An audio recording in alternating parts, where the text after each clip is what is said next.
Dan alhamdulillah masyarakat menyambut baik, termasuk beberapa tokoh-tokoh terkait dengan buku Jangan Jadi Budak Dunia ini. Segenggam bekal musafir menuju negeri keabadian. Di bagian yang kedua saya masukkan subbabnya adalah syahwat fata morgana. Di sini saya menguraikan beberapa ayat terkait dengan sifat-sifat dari dunia itu sendiri. Yang pertama,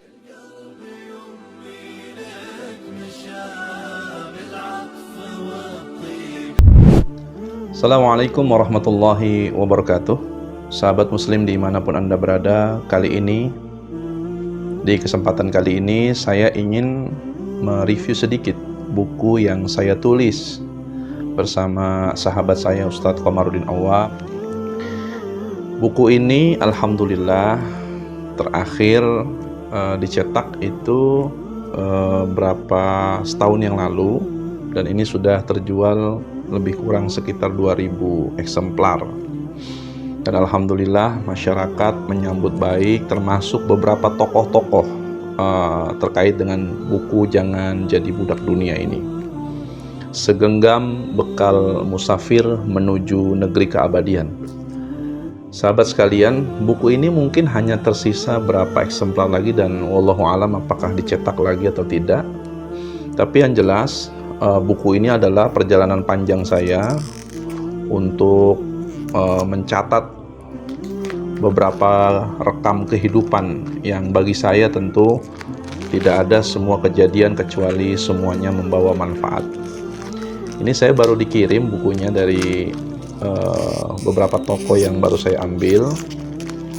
Jadi saya buka dulu. Pertama, buku ini dicetak tahun 2018 dan pada saat itu mendapatkan sambutan yang hangat dari masyarakat terkait dengan buku Jangan Jadi Budak Dunia ini.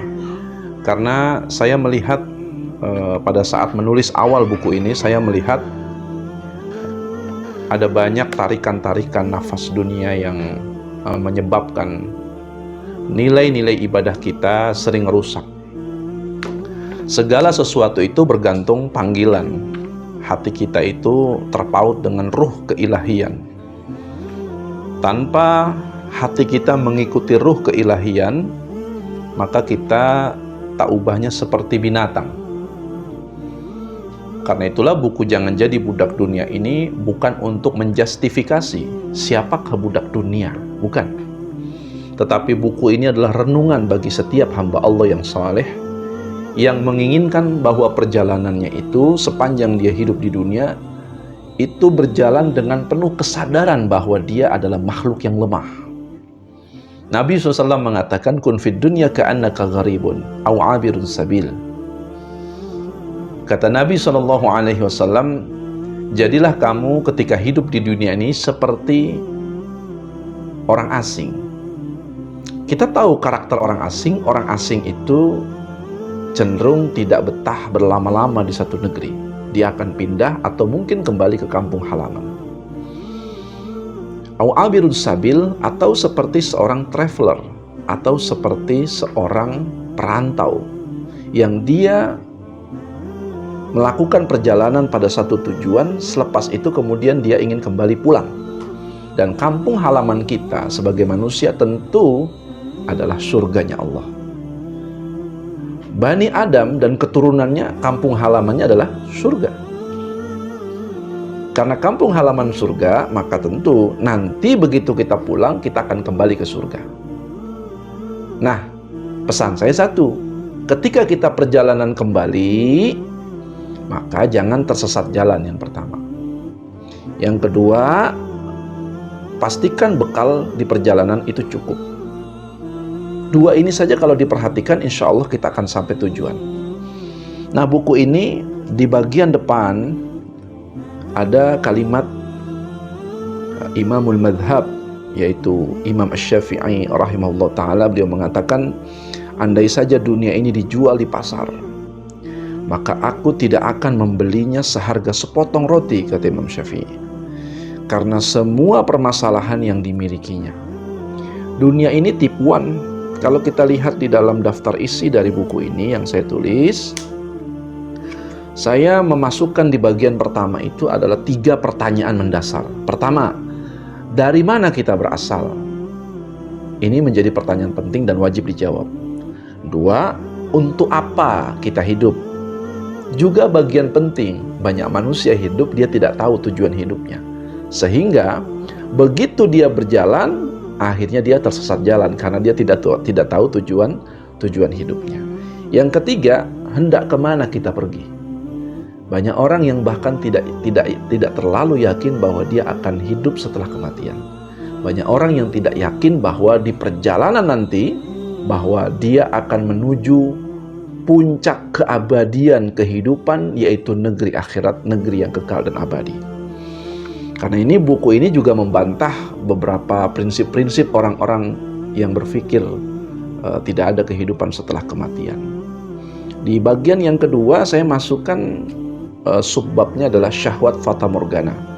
Di sini saya menguraikan beberapa ayat terkait dengan sifat-sifat dari dunia itu sendiri. Yang pertama sifat la'ibun, yang kedua sifat lahun, dan yang ketiga al-fana, sifat fana dari dunia itu sendiri. Sehingga ketika kita memahami buku ini dengan baik, maka kita akan mengerti betul bagaimana kita punya harta kita manfaatkan untuk apa. Bagaimana cara kita mengambil harta, bagaimana cara kita menyimpan harta, dan bagaimana cara kita mengeluarkan harta. Dan yang paling fundamental dari buku ini tentu adalah bagaimana Rasulullah dan para sahabat di dalam perjalanan hidup mereka bersikap dengan kehidupan dunia ini. Itu menjadi sikap penting bagi kita agar kita tidak kehilangan contoh aplikasinya. Kita baca dalil, kita uraikan dalil, kita memahami dalil, tapi tidak ada contoh aplikasi bagaimana para sahabat Nabi dan Nabi Muhammad sendiri memandang dunia itu. Nanti saya uraikan bagaimana Ali bin Abi Thalib yang berhasil mentalak 3 dunia di dalam buku ini. Nah, kemudian di bagian depan juga saya masukkan dilengkapi dengan doa dan zikir agar terhindar dari fitnah dunia. Sahabat sekalian, nanti silahkan dimiliki buku ini. Wallahu alam apakah masih ada. Nanti saya akan taruh juga di link buku itu.